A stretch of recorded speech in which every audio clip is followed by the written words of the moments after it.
Have you ever been alone in the woods and felt watched without seeing a single thing move? That quiet, heavy feeling where the forest seems to hold its breath, like it knows something you don't. For some people, that feeling doesn't fade when the night ends. It follows them home. The stories you're about to hear are 100% real, pieced together from public records, first-hand witness accounts, and verified reports.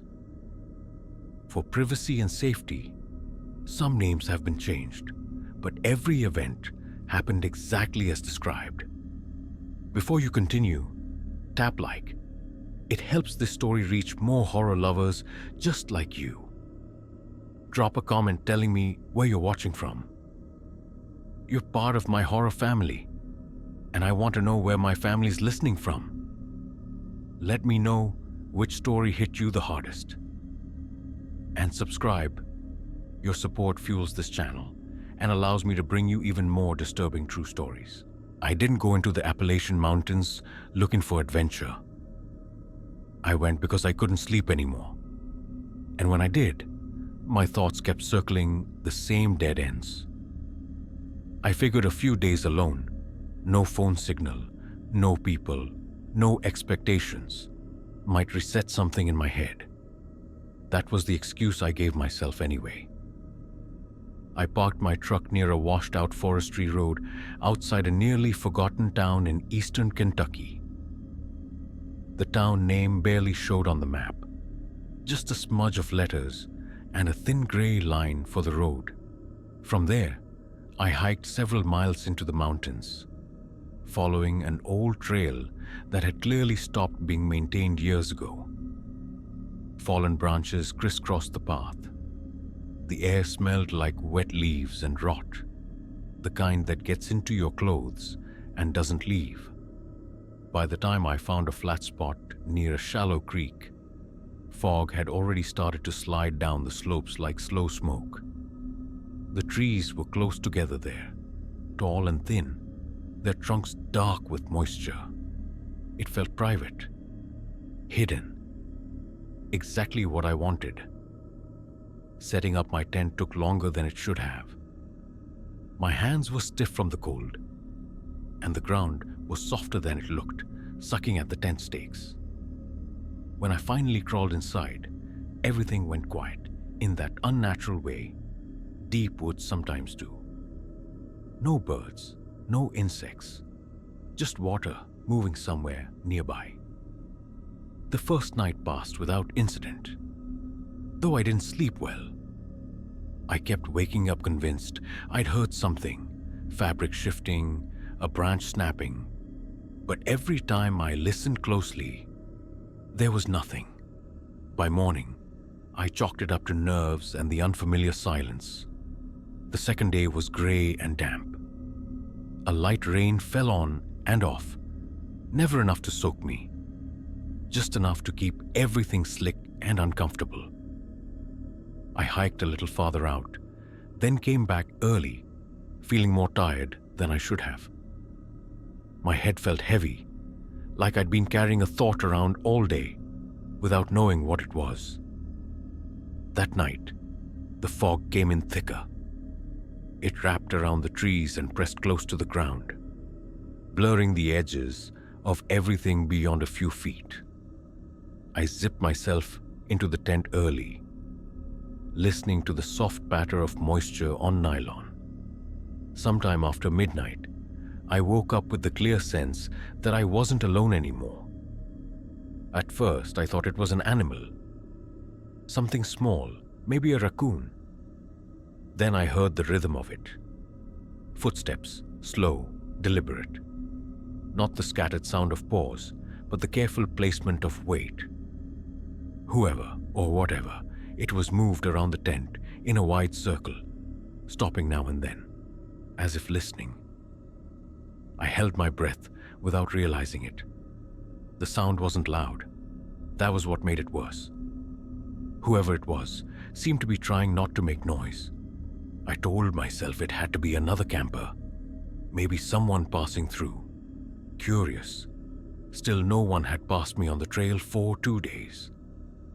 When the footsteps stopped near the back of the tent, I felt the ground shift slightly, like someone leaning closer. I reached out and slowly pulled the zipper down an inch, just enough to see. The forest beyond my headlamp beam was empty. No movement, no sound. Even the creek seemed to have gone silent. It was like the woods were holding their breath with me. I zipped the tent shut and sat there until my legs cramped. Eventually, exhaustion won. When I woke up again, pale morning light was filtering through the fog. Outside, the ground around my campsite was marked with boot prints, heavy ones, deep impressions in the mud. They circled the tent once, then stopped, right at the entrance. There were no prints leading away. I stood there for a long time, staring, trying to understand how that was possible. The mud was undisturbed beyond that point. No drag marks, no second set of tracks, just a circle and an ending. I packed up slowly, my hands shaking more than the cold could explain. I told myself I was leaving because the weather was turning. But as I shouldered my pack, I couldn't shake the feeling that whatever had been there was still close. Just far enough away to let me think I was alone again. I should have left the mountains that morning. That's what I tell myself now. Instead, I convinced myself there was a reasonable explanation. Maybe the ground beyond the tent was rockier than it looked. Maybe the fog had messed with my sense of direction. I hated the idea that fear was the reason I'd leave. I moved my campsite a mile uphill, closer to a ridge where the trees thinned out. The fog followed me, clinging low to the hollows. Everything smelled like wet bark and cold earth. My boots squelched with every step. By late afternoon, I found an old clearing with signs that it had once been used regularly. Charred stones from a fire ring, flattened earth, a rusted coffee can half buried in the mud. Someone had camped there many times before. That should have comforted me. Instead, it made my chest tighten. I pitched my tent quickly and kept my headlamp on longer than necessary as night settled in. Somewhere in the distance, something large moved through brush, slow, steady. A deer, I told myself. It didn't sound panicked enough to be anything else. The footsteps started again, around midnight. Same pace, same careful restraint. This time, they were closer. I could hear the faint scrape of mud against rubber soles. The sound of breath, slow controlled, just on the edge of hearing. I didn't unzip the tent this time. I sat with my knees pulled to my chest, staring at the thin wall of fabric separating me from whoever was out there. The steps stopped directly in front of me. The zipper moved, just a fraction of an inch, enough to make the metal teeth whisper. I pressed my hand against it from the inside, my heart hammering so hard I thought it might give me away. The zipper didn't move again. After a long, unbearable stretch of time, the footsteps retreated. Morning came late and dim. Outside, there were boot prints again, but this time there were more. Multiple passes. The ground was torn up, as if someone had paced there for hours. Near the fire ring, I noticed something I hadn't seen the night before. A scrap of fabric.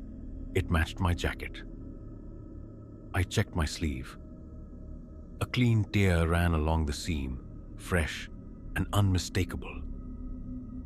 That was when I found the shallow depression behind my tent, pressed into the mud and leaves. Not a footprint. A body-sized shape, like someone had been lying there, watching. I didn't pack neatly this time. I stuffed everything into my bag and started downhill.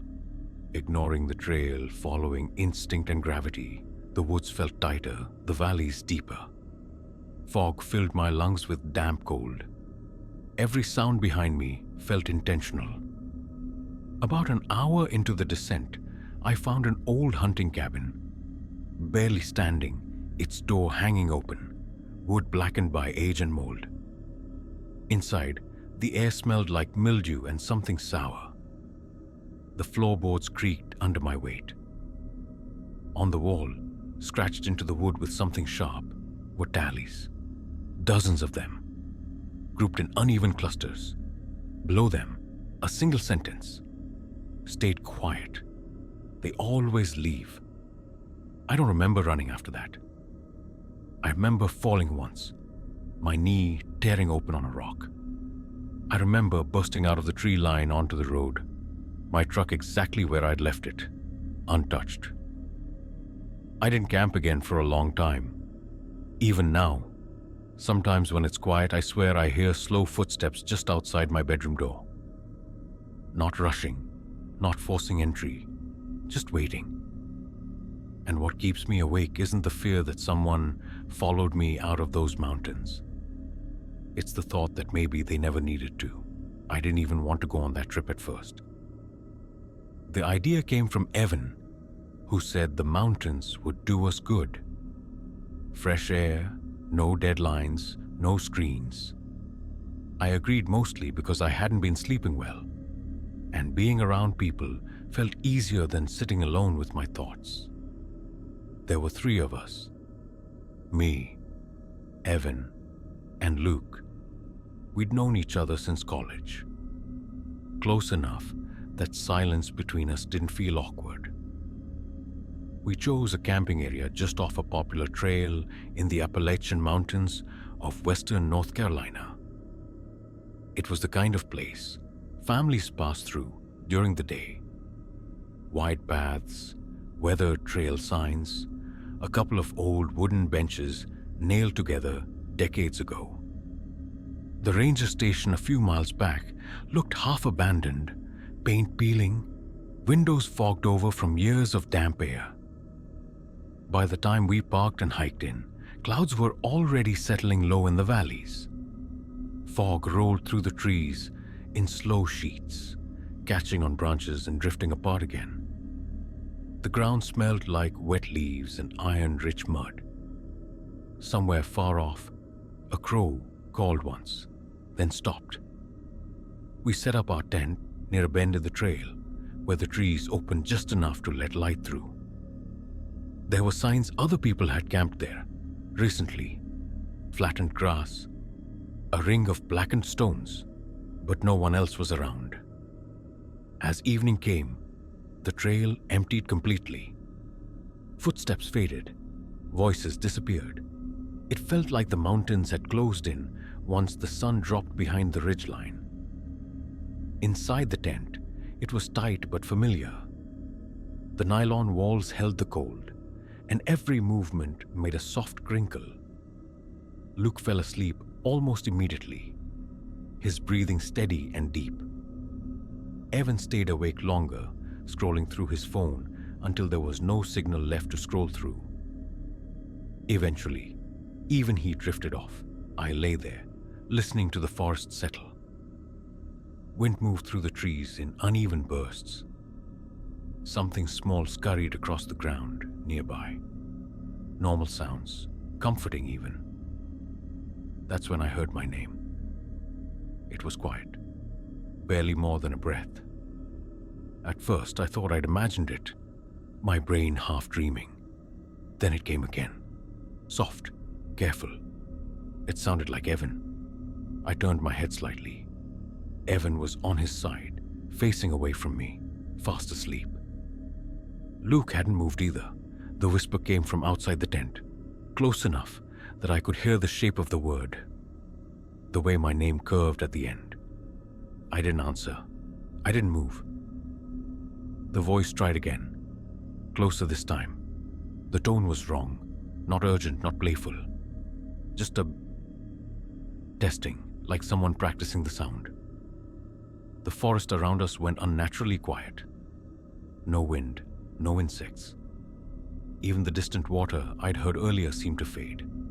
I could hear my own breathing louder than anything else.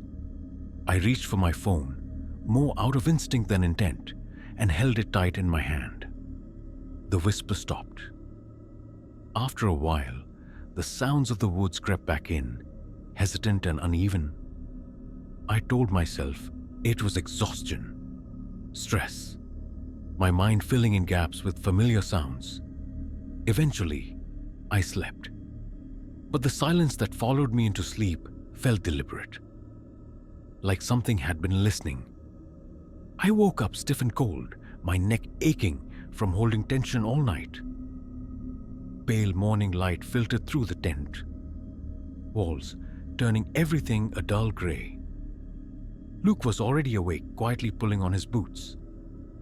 Evan stirred a moment later, groggy and unaware. No one mentioned the night. I didn't either. Not at first. I didn't want to be the one who turned a normal trip into something uncomfortable with half-formed fears. We made coffee over a small stove. Steam rose and vanished into the fog. The trail was still empty, though this late in the morning, I expected hikers to start appearing. The air felt heavy, like rain was waiting its turn. While Evan packed up his sleeping bag, I checked my phone. No signal, like before, but I noticed something odd.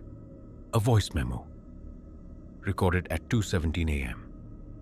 I stared at the timestamp, my stomach tightening. I didn't remember recording anything. I didn't even remember unlocking my phone. I didn't play it right away. We broke camp slowly. I kept glancing at the trees, the trail, the shallow impressions in the mud around the tent. There were footprints there, boot prints, but not enough to clearly stand out from the old ones left by other campers. Still, they felt too close. When we started hiking back toward the car, the fog followed us, clinging to the hollows and sinking into the low ground. The trail signs creaked faintly as we passed, their chains rusted thin. Halfway down the trail, I finally stopped and played the recording. At first, there was only static and the faint rustle of fabric. Then my name, whispered. The voice was close enough that I could hear breath moving through teeth. It sounded almost like Evan. Same cadence, same familiar lilt, but flattened somehow, stripped of warmth. After the whisper, there was a long pause, then heavy breathing. Not panicked, not rushed. Just someone standing very close to the tent, breathing steadily, patiently. I stopped walking. Evan noticed and turned back, asking if I was okay. I didn't show him the recording. I don't know why. Maybe I was afraid of what it would turn into if I said it out loud. We reached the parking area in silence. The ranger station down the road looked just as empty as before. Windows dark, door locked. The road out wound through misty hills, disappearing and reappearing as we drove. I didn't sleep much after that trip. When I did, I dreamed of being awake in the tent, hearing my name spoken in voices that almost matched the people I trusted. Sometimes I'd wake up convinced my phone was in my hand, recording.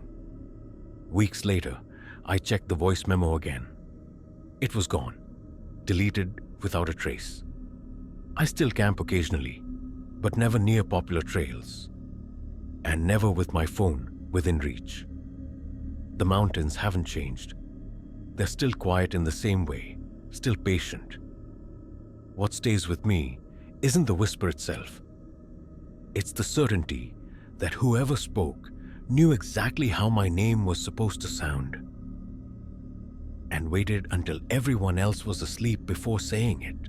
And I stayed inside my tent, staring at the faint shadow of my headlamp against the fabric, convinced that if I moved, I'd give myself away. In the morning, I checked the area around my campsite. The mud was soft, Dark, easily marked, I found disturbances, scuffed leaves, shallow impressions, but nothing clear enough to name. No footprints I could trust, just signs of movement. I considered leaving.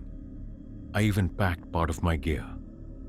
But daylight has a way of shrinking fears, and the mountains looked harmless again under pale sun. I told myself I was projecting, letting isolation get to me. That afternoon, I walked closer to the abandoned tent. Up close, it smelled wrong. Damp nylon and something sour beneath it. The zipper was broken, half open, the fabric inside stained dark with age. There were no supplies, no sleeping bag, no trash.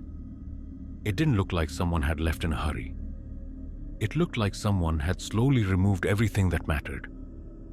That night, as fog filled the hollow and pressed against my tent walls, I heard the zipper again.